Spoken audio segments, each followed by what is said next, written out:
तो हमारे आज की इस कहानी काफी अलग है और इस कहानी के अंदर आपको पता चल सकता है ह्यूमन नेचर के बारे में, जो हम सबको पता होता है लेकिन हम कभी इसे एक्सेप्ट नहीं करते हैं। यही बताया गया इस मूवी के अंदर कई सारे ड्रामा और ट्विस्ट पे ट्विस्ट दिखाकर, जो कि आज की इस कहानी में हम जानेंगे। तो अगर आप चैनल पर नए हैं तो चैनल को आप जरूर सब्सक्राइब और लाइक जरूर कीजिएगा। चलिए बढ़ते हैं आज की इस कहानी की तरफ। कहानी की शुरुआत में मायामी के सबसे फेमस स्कूल जिसका नाम है ब्लू बे हाई स्कूल को दिखाया जाता है, जो कि सबको पता होता है कि ज्यादातर स्टूडेंट्स यहाँ पे पढ़ने नहीं बल्कि मजे मस्ती करने के लिए आया है और यहाँ का कल्चर ऐसा ही होता है जिसके बारे में पिछले वाले वीडियो में बताया था। आप चाहे तो उसे भी आप देख सकते हैं। एनीवेज, इस कहानी में दिखाया जाता है जहाँ पे एक काउंसलर को फोकस किया जाता है जिसका नाम है सैम लोम्बार्डो, जो कि यहाँ पे टीचर वगैरह नहीं बल्कि स्टूडेंट को एडमिशन दिलाने में सब कुछ जो मदद वगैरह करता है काउंसलर होता है और हर लड़कियों का फेवरेट होता है सैम। लड़कियां चाहती है कि सैम को अपना बॉयफ्रेंड बना ले और सैम की भी बहुत सारी कहानी है यहाँ की बहुत सारी लड़कियों और आसपास इलाके के सबसे अमीर औरतों के साथ उसका रिलेशनशिप भी है, लेकिन ये सारी बातें सामने नहीं आता लेकिन सबको पता है। यहाँ सैम को दिखा जाता है जहाँ पे बड़े से हॉल में वो एक स्पीच देने वाला है क्योंकि सेमेस्टर खत्म हो चुके हैं और समर वेकेशन स्टार्ट होने वाला है और इसी के बारे में बता रहा होता है कि समर वेकेशन की छुट्टियों के दौरान वो बोर्ड सेलिंग के बारे में कुछ शुरू करना चाहता है और यहाँ पे कोई ज्वाइन करना चाहता है तो बिल्कुल कर सकता है, जिसके लिए समझ में आता है कि यहाँ पे कोई भी स्टूडेंट बिल्कुल इंटरेस्टेड नहीं थे, वो तो बस मजे मस्ती करने के लिए यहाँ आए हुए थे। इसी के साथ दिखाया जाता है डिटेक्टिव रे के बारे में, जो कि यहाँ पे स्पीच देने के लिए आए हुए हैं और सभी स्टूडेंट्स को ये बता रहे होते हैं कि इसी समर वेकेशन के दौरान ऐसे कई तरह के क्राइम्स हो जाते हैं, जैसे कि कई तरह के ऐसे यंग लड़के लड़कियों को उठा के ले जाते हैं मजे मस्ती करने के लिए, उनके साथ क्राइम भी कर लेते हैं जिसका बहुत ही बुरा असर उनका करियर पे होता है और वो ये कह रहा होता है कि इस तरह की हरकत नहीं करने के लिए, कानून को पूरी तरह से फॉलो करने के लिए। लेकिन इसी ग्रुप में एक लड़की को दिखा जाता है जिसका नाम है सूजी, जो कि रे के इन सारी बातों को बिल्कुल उसे पसंद नहीं आ रही होती है और वो उठकर वहां से चले जाती है। ये समझ में आता है कि सूजी रे को पसंद नहीं करती है, लेकिन इसके पीछे क्या कहानी है जिसके बारे में आगे जानने वाले हैं। अब वेकेशन शुरू चुका होता है और सैम अपने कुछ स्टूडेंट के साथ बोट ट्रेनिंग भी शुरू कर दिया था और दूसरी तरफ लड़कियों का होता है चीयरलीडिंग प्रैक्टिस वगैरह करना।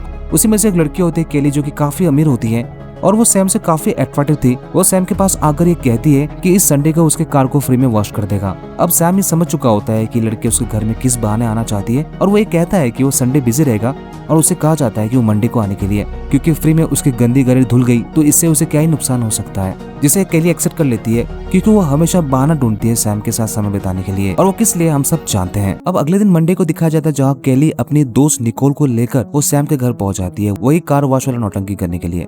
जब सैम घर से बाहर निकलता है तो उसे याद ही नहीं होता है कि ऐसा कुछ उसने बताया होगा, लेकिन इसके बाद जब केली याद दिलाती है, सैम उन्हें पॉइंट करके दिखाता है कि उसकी गाड़ी वहाँ पे खड़ी है, वो जो करना चाहे वो कर सकती है। फिर सैम अपने काम पे लग जाता है और कुछ ढूंढ रहा होता है, तभी वो देखता है कि केली वहाँ पे खड़ी थी, पूरी तरह से भीगी हुई थी और वहाँ पे खड़ी थी सैम को रुझाने के लिए। अब इसके बाद दोनों के बीच क्या होता है जो कि दिखाई नहीं जाता और सीन यही कट जाता है। इसके बाद केली अपने घर पहुंच जाती है और बिल्कुल गुमसुम कहीं पर बैठी हुई थी, किसी से कुछ बात नहीं करती। जिसके बाद केली की मॉम सैंड्रा सामने आती है और जानना चाहती है कि एक्चुअली उसे हुआ क्या है, लेकिन इसके बाद जब सैंड्रा प्रेशर करती है, जहाँ केली बताती है कि सैम ने उसके साथ दुष्कर्म किया है और इससे वो पूरी तरह से टूट चुकी है। अब ये सुनने के बाद सैंड्रा पूरी तरह से गुस्सा हो जाती है और वो कहती है कि ऐसा वो कैसे कर सकता है। सैंड्रा, जो कि बहुत ही अमीर और पावरफुल औरत होती है और साथ ही साथ इस स्कूल का बोर्ड ऑफ डायरेक्टर्स भी होती है, वो ठान लेती है कि सैम की जिंदगी को बर्बाद कर देगी। जिसके बाद तुरंत वो अपने बेटी और लॉयर के साथ स्टेशन पहुंच जाती है और डिटेक्टिव रे के सामने कंप्लेन दर्ज करवाती है सैम के अगेंस्ट। जिसके बाद केली एक वीडियो स्टेटमेंट में रिकॉर्ड करवाती है और सब कुछ बताती है कि सैम ने उसके साथ उस दिन क्या क्या किया था।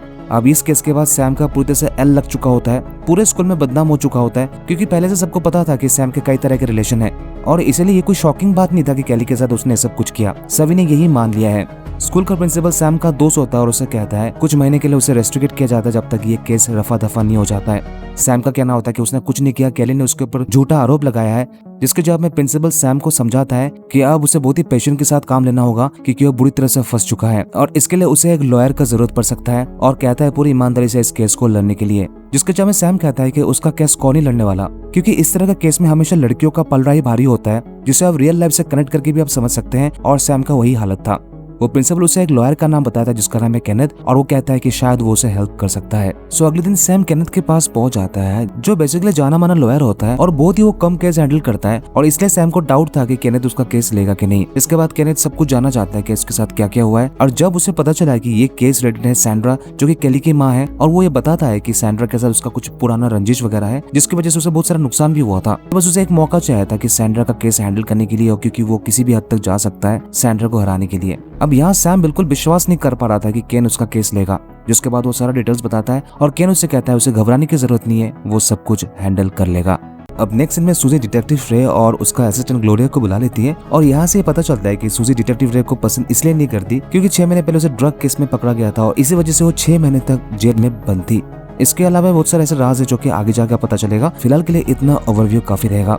खैर, सूजी ये पूछती है क्या सैम गिरफ्तार हुआ है कि नहीं। डिटेक्टिव रे को समझ नहीं आता है कि वो इसमें इंटरेस्ट क्यों ले रही है, जिसके बाद सूजी बताती है कि 1 साल पहले सैम ने उसके साथ भी वही हरकत किया था, लेकिन उस टाइम उसका एग्जाम्स चल रहे थे और जिस वजह से वो किसी से कोई कंप्लेन नहीं किया और करता भी तो कौन विश्वास करता। जिसके जवाब में डिटेक्टिव रे कहता है कि इस बार तो सैम किसी भी हालत में बच नहीं सकता क्योंकि उसके ऊपर डबल हैरेसमेंट का केस लग चुका है। अगली सुबह सैम को अरेस्ट किया जाता है और उसे जेल के अंदर बंद किया जाता है। कहना तो उसे अभी भी कह रहा होता है कि किसी तरह का कोई टेंशन नहीं लेने के लिए वो सब कुछ संभाल लेगा क्योंकि उसने सब कुछ रेडी कर लिया है। अब ये केस पूरी तरह से हाई प्रोफाइल केस बन चुका होता है और हर मीडिया हाउस इसे कवर करना चाहता था क्योंकि सैंड्रा बहुत बड़ी हस्ती होती है और केस उसकी बेटी के अगेंस्ट है, तो हम समझ सकते हैं कि कितना इंपॉर्टेंट है। जिसके बाद केस की हियरिंग शुरू हो जाती है और केली अपनी बयान देती है रो रो कर कि सैम ने उसके साथ क्या कुछ किया था। लेकिन जैसे ही सूजी बयान देने आती है क्योंकि उसे भी सरकारी गवाह बनाया गया था ताकि सैम के अगेंस्ट मजबूत केस बन सके, जहां केन सूजी से सवाल पूछता है कि जैसे कि उसने अपने बयान में ये दर्ज कराया सैम ने उसके साथ हैरेस किया था। लेकिन जिसके बाद केन पूछता है कि अगले महीने मई महीने में सूजी ड्रग्स के केस में अंदर हो गई थी और उस टाइम उसे एक कॉल करना था, लेकिन वो कॉल अपने पेरेंट्स को नहीं बल्कि सैम को किया था उसे बचाने के लिए। अब केन को ये समझ नहीं आ रहा था कि जिस इंसान के ऊपर उसने हैरेसमेंट का केस दर्ज कराया था जो कि अप्रैल महीने में हुआ था और अगले महीने जब वो खुद प्रॉब्लम में पड़ी तो उसने सैम को क्यों कॉल कर दिया। जिसके बाद सूजी कोई जवाब नहीं दे पा रही थी। केन एक के बाद एक सवाल पूछ रहा होता है और सूजी किसी भी सवालों का जवाब नहीं दे पा रही थी, वो चुपचाप सर नीचे करके बैठी हुई थी। अब यहाँ पर केन प्रूव कर देता है कि सूजी नाटक करी है, ऐसा उसके साथ कुछ भी नहीं हुआ है। जब सूजी से जज पूछता है कि उसने ऐसा क्यों किया, जिसके बाद सूजी सारा भांडा फोड़ देती है और वो बताती है कि ये प्लान केली और सूजी दोनों का था सैम को बदनाम करने के लिए, क्योंकि दोनों को सैम पसंद था और केली इसलिए बदला लेना चाहती थी क्योंकि केली को ये पता चला था कि उसकी मॉम सैंड्रा और सैम के बीच फिजिकल रिलेशन थे और इसी वजह से वो चाहती थी कि सैम उसका बन जाए, और जब ऐसा हो नहीं पाया इसी वजह से सब कुछ उसने किया। अब ये सुनने के बाद केली गुस्सा हो जाती है और टेबल पर रखे बोतल सूजी के ऊपर फेंक कर मारती है। जिसके बाद केन को दिखाया जाता है वो मजे ले रहा होता है और यहाँ से सब कुछ साफ हो चुका होता है और सैम को बरी कर दिया जाता है। जिसके बाद केन को दिखा जाता है कि वो काफी खुश दिख रहा होता है क्योंकि सैंड्रा के अगेंस्ट वो केस जीत गया है। लेकिन सैम को दिखा जाता है कि वो अभी भी दुख में था क्योंकि उसे स्कूल से निकाल गया था और उसका घर भी छीन चुका है। अब उसके पास फूटी कोरी भी नहीं है। जिसके जब केन कहता है कि उसे टेंशन लेने की जरूरत नहीं है क्योंकि वो सैंड्रा के अगेंस्ट वो मानहानि का केस दर्ज करने वाले हैं और इस वजह से वो अपने रेपुटेशन बचाने के लिए वो कोई भी अमाउंट देने के लिए तैयार होंगे और इससे उसका सब कुछ सॉर्ट आउट हो जाएगा। जिसके बाद अगले दिन केन के ऑफिस में सैंड्रा और सैम को बुलाया जाता है, जहां मजबूरन सैंड्रा को कॉन्ट्रैक्ट साइन कराया जाता है और इस केस को सेटल करने के लिए $50 मिलियन दिया जाता है। जिसके बाद जाहिर सी बात है कि सैंड्रा को बिल्कुल पसंद नहीं आया होगा और वो गुस्से से यहाँ से चली जाती है। उनके जाने के बाद केन सैम को वही चेक देता है और कहता है कि इस पैसे से यहाँ से कई दूर जाकर वो अपना सब कुछ फिर से शुरुआत कर सकता है। सैम केन को थैंक यू कहता है इतना कुछ उसके लिए करने के लिए और इसके बाद वो गुड बाय कहकर यहाँ से चला जाता है। सैम एक छोटे से मोटल में आ जाता है अपने कुछ सामान लेकर क्योंकि अगले दिन वो कहीं और शिफ्ट होने वाला है और आज रात इसी मोटल में बिताने वाला था। लेकिन तभी उसे पता चलता है कि इस घर के अंदर कोई ऑलरेडी एंटर कर चुका है और वही जानना चाहता था कि एक्चुअली वो कौन है। जिसके बाद उसे दिखाई देता है केली को, जिसे देखकर वो डर जाता है। केली सामने आकर उसे कहता है कि अब वो खुश है उसके माँ से इतने सारे पैसे लेकर। सैम का जवाब होता है कि उसने वही किया जो उसके लॉयर केन ने कहा था। अब यहाँ पे आता है पहला ट्विस्ट जहाँ समझ में आता है कि सैम और केली इस पूरे ड्रामे में मिला हुआ था और ये सब कुछ इसलिए किया गया ताकि केली की माँ सैंड्रा से पैसा निकाल सके। और केली असल में इसलिए शामिल हुई है क्योंकि केली के दादाजी ने बहुत सारे ऐसे प्रॉपर्टी और पैसे रख के गए हैं और जब तक उसकी माँ जिंदा है तब तक उसे फूटी कोरी भी नहीं मिल सकता और इसी वजह से सब कुछ प्लान किया गया है ताकि पैसे निकल कर आपस में बांट ले। अब यहाँ पे आता है एक और ट्विस्ट जहाँ समझ में आता है कि सूजी भी यहाँ पे मिली हुई है और ये पैसा तीनों में बंटने वाला है।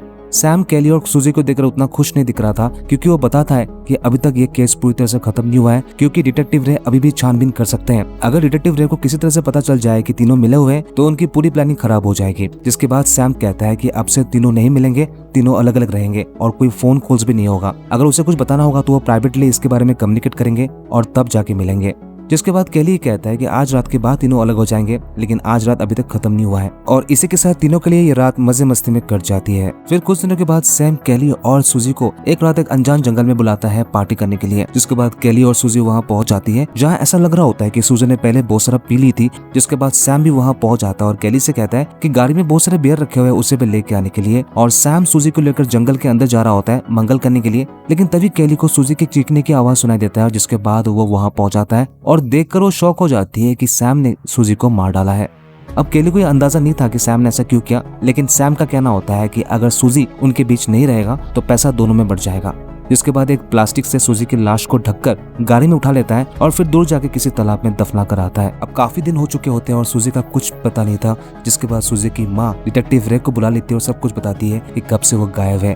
अब रे वापस इस केस में घुस चुका होता है और वो सारा इन्वेस्टिगेशन शुरू कर देता है, जहां वो फोन के लोकेशन को ट्रैक करते हुए उसी जगह पे पहुंच जाता है जहां सैम के एक स्टूडेंट से पता चलता है कि सैम अपने सेलिंग क्लासेस एक छोटे से जगह में किया करता था। जिसके बाद रे छानबीन शुरू कर देता है और उसे एक पुराना बोर्ड के सामने बहुत सारे खून के धब्बे मिले थे। जिसके बाद वो फॉरेंसिक टीम को बुला लेता है और यहाँ पे एविडेंस कलेक्ट कर रहा था। अब रे को यहाँ पे कुछ समझ नहीं आ रहा होता है और उसे ऐसा डाउट हो रहा था कि अगर सूजी को कोई मार सकता है, इसका मतलब केली की जान भी खतरे में है। जिसके लिए कहता है कि आज रात वो केली को प्रोटेक्शन देने के लिए वो खुद उसके घर जाएगा। उस रात सैम केली को कॉल करके कहता है कि डिटेक्टिव रे सूजी के बारे में पूछताछ करने के लिए उसके घर आ सकता है। जिसके जवाब में केली को बस इतना ही कहना है कि उसे इसके बारे में कुछ नहीं पता। और इसके साथ ही सैम केली से कहता है कि कुछ दिनों के लिए वो घर से बिल्कुल बाहर ना जाए, बस एक हफ्ते की बात है। जिसके बाद दोनों यहाँ से कहीं और चले जाएंगे। केली सैम की बातों को मान जाती है। उसके बाद वो कॉल रख देती है। तभी डिटेक्टिव रे केली के घर पहुंच जाता है और केली खिड़कियों से देख लेता है कि डिटेक्टिव रे उसके कमरे तक पहुंच रहा है। जैसे रे केली के कमरे में पहुंचता है, केली बिल्कुल डर जाती है और इसके बाद हमें कुछ दिखा नहीं जाता है। ये पता चलता है किसी बात को लेकर दोनों में झगड़ा शुरू हो गया था। जिसके बाद 2 बार गोली चलने की आवाज आता है। कुछ देर के बाद रे कमरे से बाहर निकलता है, जो कि पूरी तरह से घायल था। गोली की आवाज सुनने के बाद सैंड्रा भी वहां पहुंच जाती है और कमरे के अंदर जाकर वो चिल्लाने लगती है। ये पता चलता है कि केली की मौत हो जाती है, जो हमें दिखाया नहीं जाता। अगले सुबह रे बता रहा होता है कि उसके साथ क्या हुआ है। जैसे कि वो बताता है कि वो बस केली को प्रोटेक्ट करने के लिए और कुछ सवाल पूछने के लिए गया था और उसका पहला गलती यह था कि उसने सुपीरियर के ऑर्डर्स को नहीं माना और किसी को बिना इन्फॉर्म किए वो केली के घर चला जाता है। जिसके बाद रे बताता है कि केली उसके सवालों का कोई जवाब नहीं दे रहा था और बंदूक लेकर उसके ऊपर अटैक किया और जिसके डिफेंस में उसने 2 गोली चलाई और इससे केली की वही मौत हो गई। अब इसके बाद रे के ऊपर इंटरनल इंक्वायरी बैठा दिया गया था और जूरी द्वारा ये डिसाइड किया गया कि रे को अपने काम से निकाल दिया गया है और इसी के साथ इस केस से भी। और इस केस का फैसला भी आ चुका था और जो एविडेंस कलेक्ट किया गया था उससे ये पता चला है कि केली ने ही सूजी का मर्डर किया था, क्योंकि ये माना गया कि सूजी ने केली के सारा प्लान कोर्ट के सामने बता दी और इसी जलन की वजह से केली ने सूजी का मर्डर कर दिया। इसके बाद सैम को दिखाया जाता है, जो कि अकेले अकेले एक बीच में मजे मस्ती कर रहा होता है और लड़कियों को ताक रहा होता है। अब क्योंकि अब सारा पैसा उसी के कंट्रोल में है और इसके बाद वो अपने होटल के कमरे में चला जाता है, जहाँ उसे एक बार फिर से ऐसा महसूस हो रहा होता है कि उसके कमरे में कोई है। सिर्फ ये सैम के साथ ही क्यों होता है। खैर, जिसके बाद आता है एक और ट्विस्ट और ये पता चलता है कि रे भी सैम के इस प्लान में जुड़ा हुआ था, जो उसे पार्टनर करके बुला रहा था। लेकिन यहाँ सैम नाखुश था और वो रे से कहता है कि उसने कहा था केली को फंसाने के लिए, उसे मारने की कोई जरूरत नहीं थी। जिसके जवाब में रे कहता है कि उसने जो कुछ भी किया बिल्कुल सही किया, क्योंकि अब केस भी क्लोज हो चुका है और ये समझ लिया गया है कि केली ने सूजी को मारा है। जिसके बाद रे डिमांड करता है कि उसके हिस्से का पैसा उसे कब मिलेगा। सैम कहता है कि पैसा आने में कम से कम 2 दिन लग जाएंगे और तब तक वो चाहता है कि उसका गेस्ट बनकर उसके साथ मजे मस्ती करे और अभी वो एक बोट ट्रिप पे निकलने वाले हैं। रे ये मान जाता है। इसके बाद दोनों को दिखा जाता है सैम के बोट पर, जिसके बाद दोनों बहुत सारे बातें कर रहे होते और अचानक बोट में कुछ खराबी आ जाती है, जहाँ सैम रे से कहता है कि एक रस्सी छूट गई है उसे बांधने के लिए। जैसे वो रस्सी को बांधने के लिए झुकता है, जानबूझकर सैम स्टीयरिंग घुमाता है, जिससे रे पानी के अंदर डूब जाता है। ये भी एक सैम का प्लान था, ताकि एक भी पैसा किसी को ना बांटना पड़े, बस लोगों से काम निकाले। अब सैम को ऐसा लग रहा होता है कि रे भी मर चुका है, लेकिन रे किसी तरह से रस्सियां पकड़कर वो बोट पर वापस आ जाता है और सैम की हरकत देखकर रे गुस्सा हो जाता है और कहता है कि वो उसे मारना चाहता था। जिसके बाद दोनों के बीच लड़ाई शुरू हो जाती है, लेकिन वहाँ पे कोई होता है जो कि एक स्पीयर गन से रे के पैर पर मारकर उसे घायल कर देता है। अब आ जाता है एक और ट्विस्ट, जहाँ पता चलता है कि सूजी अभी भी जिंदा है और सूजी ने अपना मौत का नाटक इसलिए किया था ताकि रे को फंसा जा सके, क्योंकि रे ने सूजी की बेस्ट फ्रेंड डेवी को मारा था और उसे झूठे केस में फंसाया था। अब ये सब देखने के बाद रे को विश्वास नहीं हो रहा होता है और इसके बाद सूजी एक और स्पीयर गन चलाती है, जो रे के सीने में जाकर लगता है और वो पानी में गिर जाता है और बहते हुए कहीं और चला जाता है। अब सैम और सूजी ये प्लान कर रहे थे कि इस पैसे का वो दोनों क्या करे, जहाँ वो अपने फ्यूचर के बारे में कुछ डिस्कस कर रहा होता है और साथ ही साथ सेलिब्रेट भी कर रहा होता है, जहाँ सूजी इस मोमेंट को एंजॉय करने के लिए सैम को एक ड्रिंक पिलाता है। लेकिन तभी सैम को पता नहीं क्या हो रहा होता है और वो खड़ा हो जाता है। तभी सूजी सैम से ये कहती है कि वो इस प्लान में कभी था ही नहीं। जिसके बाद शिप के एक हर्डल से सैम को भी गिरा देता है और एक नए ट्विस्ट के साथ सैम भी मारा जाता है। जिसके बाद सूजी को दिखा जाता है कि वो अकेले बोट को ड्राइव करते हुए आगे जा रही होती है। क्या अभी भी कोई ट्विस्ट बाकी है? चलिए देखते हैं। जहाँ अगले सिनेमा में दिखाया जाता है सूजी को, जो एक गॉगल और स्कार्फ पहनकर किसी बीच के सामने बैठी हुई थी और किसी का इंतजार कर रही थी। तभी वहाँ पे कोई पहुंच जाता है। हाँ बिल्कुल, एक और ट्विस्ट बाकी है। और वो होता है केन, बिल्कुल जो सैम का लॉयर था। केन एक सूटकेस में भरकर बहुत सारे पैसे देते हैं और कहता है ये उसका कमीशन है।